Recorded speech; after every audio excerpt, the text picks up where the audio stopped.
नमस्कार, मैं हूं नगमा। अयोध्या जमाने तक धर्म के साथ साथ राजनीति की रणभूमि बनी रही। अब सुप्रीम कोर्ट के फैसले के मुताबिक बने राम मंदिर में प्राण प्रतिष्ठा को लेकर बीजेपी और विपक्ष में ठनी हुई तो है, लेकिन राम नाम की गूंज हर खेमे में है। कांग्रेस समेत ममता, अखिलेश, पवार, लालू सभी राम की आस्था का प्रणाम करते हुए ही बीजेपी पर सवाल उठाते हैं। और रही बात पीएम मोदी की, तो 11 दिन के अनुष्ठान में वो 2 ऐसे पवित्र स्थलों पर गए हैं जहां कभी राम पहुंचे थे। बोलो सियावर रामचंद्र की।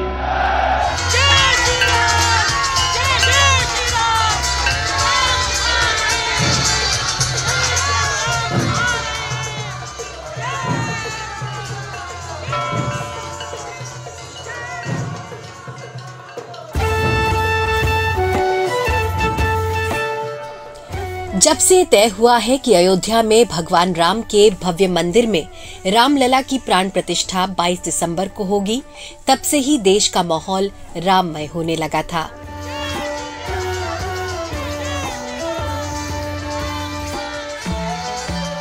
फिर प्रधानमंत्री नरेंद्र मोदी ने 11 दिन पहले से ही प्राण प्रतिष्ठा का विधि विधान शुरू किया, तो उसके बाद देश की सारी सड़कें अयोध्या की तरफ जाने लगीं।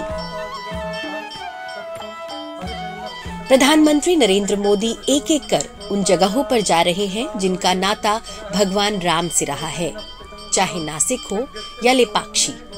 इसका नतीजा ये हुआ कि चारों तरफ सिर्फ राम नाम की धुन बज रही है।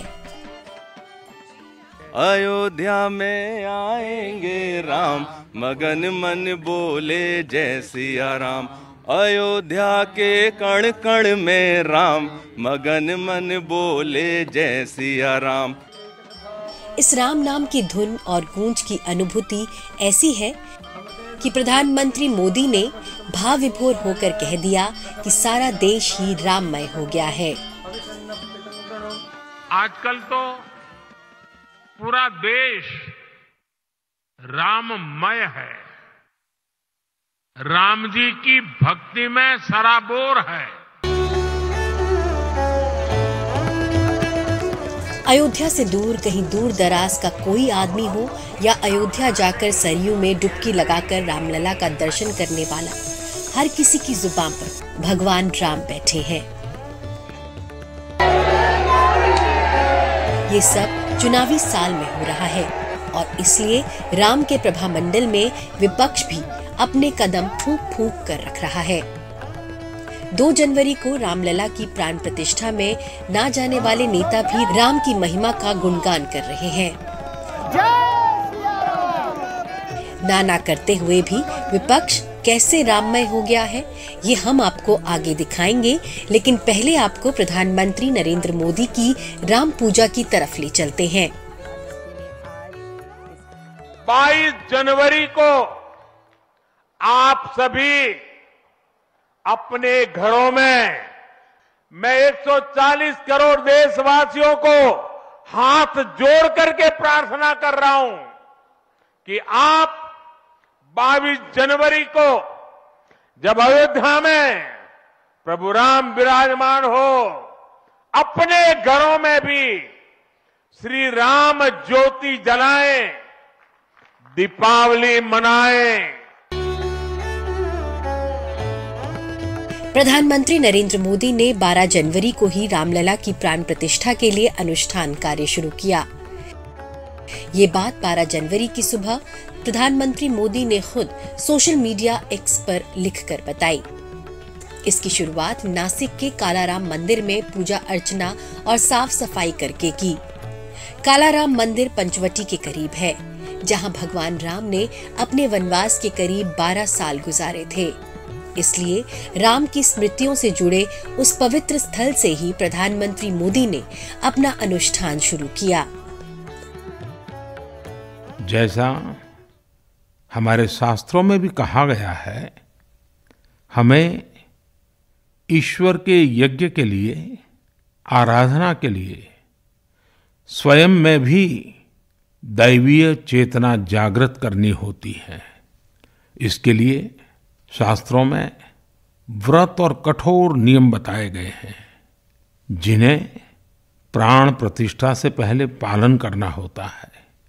इसलिए आध्यात्मिक यात्रा की कुछ तपस्वी आत्माओं और महापुरुषों से मुझे जो मार्गदर्शन मिला, उन्होंने जो यम नियम सुझाए हैं, उसके अनुसार मैं आज से 11 दिन का विशेष अनुष्ठान आरंभ कर रहा हूं। उसी कड़ी में मंगलवार को प्रधानमंत्री मोदी ने आंध्र प्रदेश के लेपाक्षी में जाकर वीरभद्र मंदिर में पूजा अर्चना की। लेपाक्षी आंध्र प्रदेश के सत्य साई जिले का एक गांव है। ऐसी मान्यता है कि जब रावण सीता जी का अपहरण करके ले जा रहा था, तो उनको बचाने के लिए गिद्धराज जटायु ने रावण से युद्ध किया था और फिर लेपाक्षी में ही घायल होकर गिर पड़े थे। यहीं पर उन्होंने राम को बताया था कि सीता को रावण दक्षिण की ओर लेकर गया है। राम की उन यादों को अपनी श्रद्धा का एक कोना अर्पित करके प्रधानमंत्री केरल पहुंचे। साथियों, महात्मा गांधी कहते थे कि राम राज्य का विचार ही सच्चे लोकतंत्र का विचार है।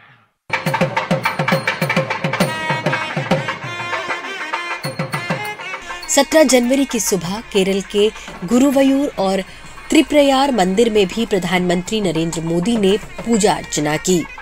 11 दिन के अनुष्ठान का ये सिलसिला सोमवार को रामलला की प्राण प्रतिष्ठा तक चलेगा।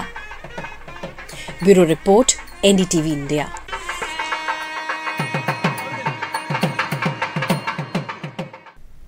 और अयोध्या में राम मंदिर को लेकर कांग्रेस के तेवर बनते बिगड़ते रहे हैं। कभी मंदिर का शिलान्यास कराया था, तो कभी 1992 कांड के बाद वहीं बाबरी मस्जिद बनाने का वादा किया था। आज राम मंदिर निर्माण का स्वागत तो वो कांग्रेस कर रही है, लेकिन प्राण प्रतिष्ठा समारोह में नहीं जा रही, क्योंकि वो बीजेपी के साथ खड़ा नहीं देखना चाहती।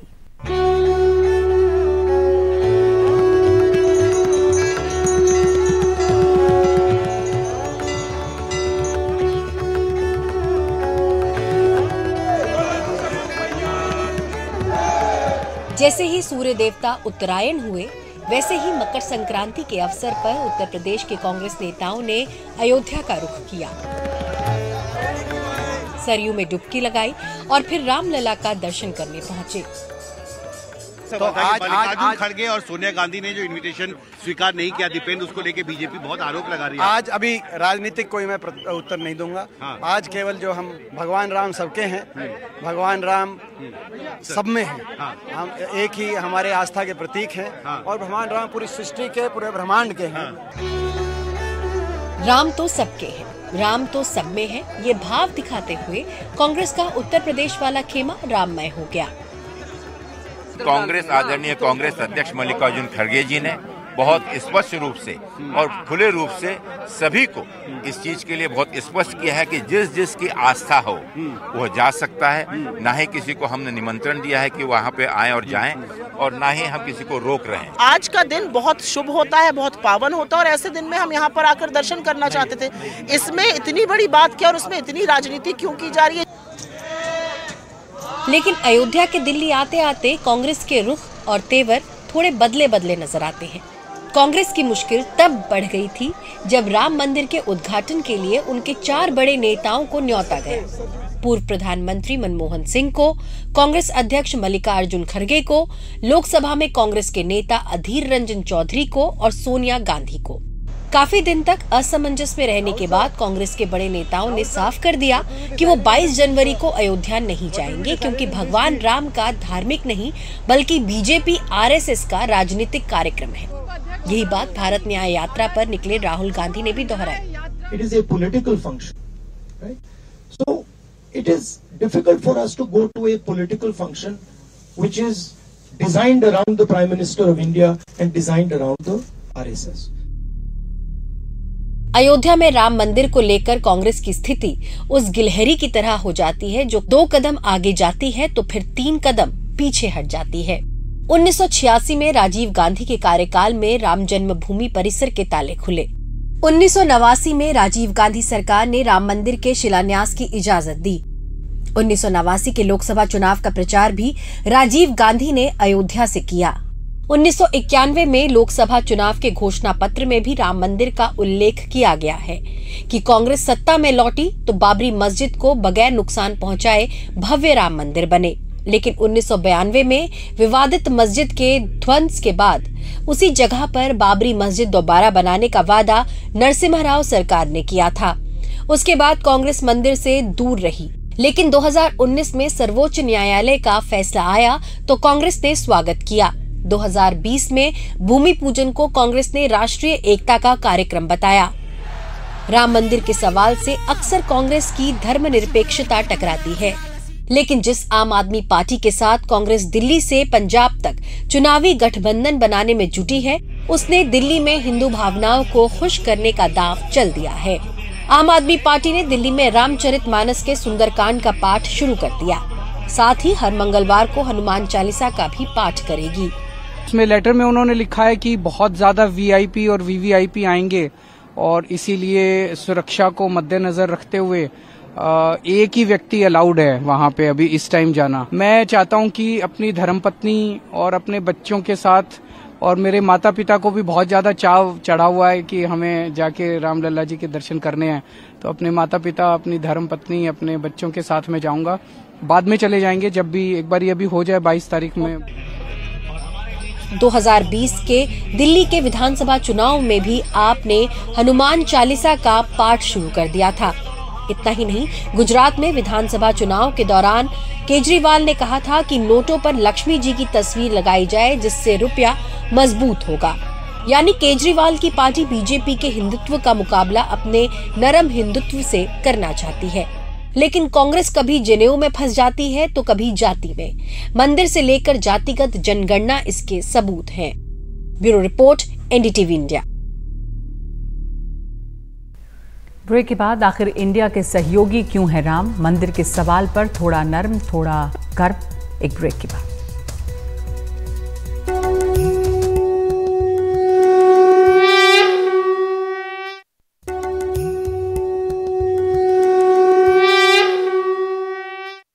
प्रधानमंत्री मोदी के हाथों प्राण प्रतिष्ठा पर कांग्रेस का रुख नरम है। विरोध में कांग्रेस के दूसरे सहयोगी भी हैं, लेकिन नरम रुख के साथ। इसलिए प्राण प्रतिष्ठा का स्वागत करते हुए अपनी तरह से पूजा पाठ में जुटे हुए हैं, चाहे वो केजरीवाल हों या ममता बनर्जी। प्रधानमंत्री नरेंद्र मोदी और बीजेपी के सवाल पर इंडिया गठबंधन की एक राय है कि बीजेपी को सत्ता से हटाने के लिए एक होना जरूरी है। लेकिन राम मंदिर का सवाल आते आते स्टैंड थोड़ा बदल जाता है। कांग्रेस का रुख शशि थरूर के इस ट्वीट से समझिए कि कांग्रेस इसलिए 22 जनवरी के कार्यक्रम से दूर है कि वो हिंदू राष्ट्र बनाने के लिए एक राजनीतिक आंदोलन का अंजाम है, लेकिन दूसरे सहयोगी राम के नाम पर थोड़ा नरम रवैया अख्तियार कर रहे हैं। अखिलेश की तरह ही शरद पवार ने भी नरम पासा फेंका है। पवार को भी चंपत राय का निमंत्रण कार्ड मिला था, जिसके जवाबी खत में पवार ने लिखा है कि वो प्राण प्रतिष्ठा कार्यक्रम के बाद परिवार सहित मंदिर के दर्शन करने जरूर आएंगे। ऐसा इसलिए करेंगे कि 22 जनवरी के बाद दर्शन करना आसान होगा। पवार ने नरमी से ही सही, लेकिन ये बता दिया कि सरकार के रुख से वो खुश नहीं है। उसी तरह पश्चिम बंगाल की मुख्यमंत्री ममता बनर्जी ने भी 22 जनवरी को सर्वधर्म समभाव का कार्यक्रम रखा है। भगवान राम भारतीय सभ्यता के शिखर पुरुष हैं। पूरे देश में राम के प्रति लोगों की अगाध श्रद्धा को देखकर कोई भी राजनीतिक पार्टी राम के खिलाफ जाना जोखिम भरा समझती है। इसलिए लालू यादव से लेकर नीतीश कुमार तक राम के प्रति आस्था दिखाते हुए अपनी विकास की राजनीति की दुहाई दे रहे हैं, जिसमें गरीबों को रोजगार के लिए 2 लाख रुपए मिलेंगे। इतना तो साफ है कि हर दल राम राम करेगा, लेकिन कोई जोश और शोर में तो कोई आहिस्ता आहिस्ता। इंडिया गठबंधन के नेताओं की दुविधा ऐसे समझिए, अगर उनके नेता प्राण प्रतिष्ठा समारोह में शामिल होते हैं तो कहा जाएगा कि वो बीजेपी के दबाव में आ गए, और अगर शामिल नहीं होते हैं तो उन पर मुस्लिम तुष्टीकरण और हिंदुओं की अनदेखी का आरोप लगेगा। जाहिर है ऐसे माहौल में इन नेताओं के लिए दोनों में से कोई भी रास्ता चुनना बेहद जोखिम भरा रहने वाला है। नई दिल्ली से प्रशांत, एनडीटीवी इंडिया। तो राम की जयकार सभी पॉलिटिकल पार्टियां कर रही हैं। कुछ थोड़े नरम तेवर दिखा रही हैं, लेकिन कुछ जैसे कांग्रेस थोड़े सख्त तेवर के साथ भी है। पर अब जल्दी ही प्राण प्रतिष्ठा होगी, जिसे लेकर थोड़ी राजनीति चली रही है। आज सच की पड़ताल में इतना ही। नमस्कार।